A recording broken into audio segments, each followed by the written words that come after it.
Hello, welcome to our news program. Here is from the VNA Center in Hanoi. I'm Ngọc Hoa and our latest highlights this hour. Minister of Labour, Work and Social Affairs clarify ways to narrow rich-poor gap at question and answer session. ASEAN experts on dengue gather in Hanoi to share experience in combating the disease.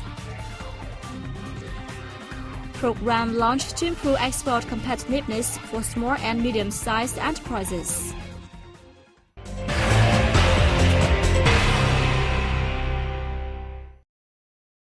Minister of Labour, Work and Social Affairs Phạm Thị Hải Truyền on June 14th clarified ways to narrow the gap between the rich and poor.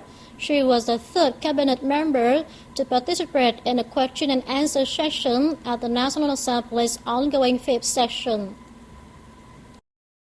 Regarding the gap between rich and poor people and between regions, especially in northwestern, central highlands and southwestern regions, Mr. Truyền said it is crucial to actively implement the existing poverty reduction measures. She noted the government has allocated thousands of millions of dong for the construction of infrastructure system in 62 poorest districts nationwide in a bid to reduce poverty in these localities. The minister added that the government has recently approved her ministry's proposal to add 23 districts to the list of poor localities so that they can receive further support. She said it's necessary to review policies in different regions to ensure the most suitable policies are designed for each region, while creating conditions for and giving priority to students from remote and mountainous localities to access education and job opportunities. Regarding vocational training, she admitted that the country's vocational training schools were not meeting the real demand of society and businesses, particularly affecting rural workers and those in mountainous areas. The minister said her ministry is making efforts to revamp the vocational training curriculum, teachers and facilities to make sure training plans meet market demand. Chairman of the Hanoi People's Committee Nguyễn Thế Thảo has expressed wishes for a closer, stronger, and more efficient cooperation with the Vietnamese agency in the coming time. Chairman Thảo paid a visit to the agency on June 13th on the occasion of the 88th anniversary of Vietnam's Revolutionary Press Day. Hanoi's information work has been assisted significantly by Vietnamese agency, Chairman Thảo said, mentioning the capital cities hosting the biggest political, economic, social, and cultural events in the country. Through that assistance, municipal leaders have adopted appropriate guidelines and policies that have kept up with the current social life and efficiently served the state management. Vietnamese Agency General Director Nguyễn Đức Lợi told the Hanoi chairman that his agency is striving to become a modern multimedia consortium. Vietnamese Agency now has 40 different publications, including text and image reports, printed and electronic newspapers, and the VNews television channel. It has a staff of over 2,300 working in 63 bureaus in cities and provinces nationwide, and 30 bureaus overseas.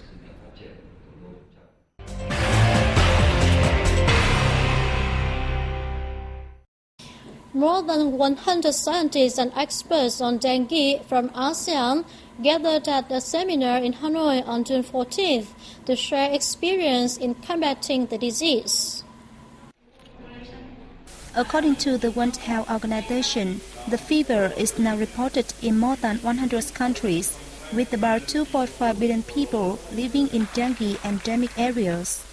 Of the number, about 1.8 billion are living in Asia-Pacific, accounting for 70% of the region's population. In recent years, Vietnam recorded between 50,000 to 100,000 dengue cases, with nearly 100 deaths each year. Vietnamese Deputy Health Minister Nguyễn Thành Long said dengue is one of public health issues drawing the most attention from developing countries, especially those in Southeast Asia. Dengue fever is an urgent matter requiring regional and global cooperation, Long added. At the seminar, about 15 reports were presented. They focus on enhancements of regional cooperation in dengue fighting and dengue prevention capacity. The seminar also called for an appropriate coordination between public and private health sectors and others, including research and development of a vaccine against the disease. Vietnamese and Indonesian businesses gathered at a forum in Ho Chi Minh City on June 13th to update information on markets and investment environment. The event aims to enhance trade ties between Vietnam and Indonesia in the time to come. Indonesia is currently Vietnam's fourth biggest partner in Southeast Asia, with two-way trade jumping to $4.6 billion last year from $2.5 billion in 2008. As of May, Indonesia ranks 27th among 101 countries and territories investing in Vietnam, with 35 valid projects capitalized at over $285 million. The two-day event, the second of its kind in Vietnam, is organized by the Indonesian Embassy and the Vietnam Chamber of Commerce and Industry.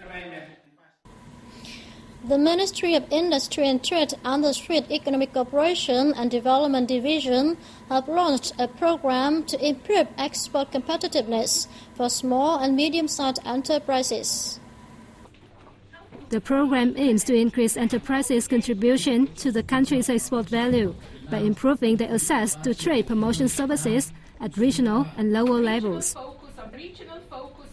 And we strongly hope that the beneficiaries are the companies, that Viet Trade and all the partners involved on regional level, they can provide this type of information and services which are useful for the companies.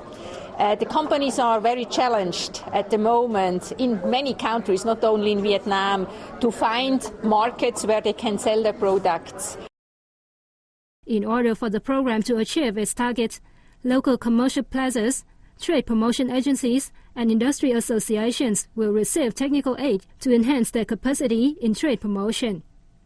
The program will support the establishment of a National Export Council in overseeing and evaluating the implementation of the National Export Strategy. The program will be executed until 2017.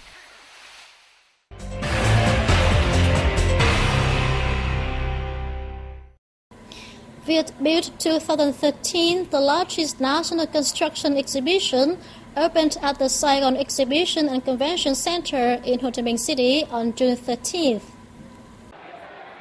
The 5-day event has drawn the participation of more than 800 domestic and foreign companies, with 2,200 booths displaying their products and services.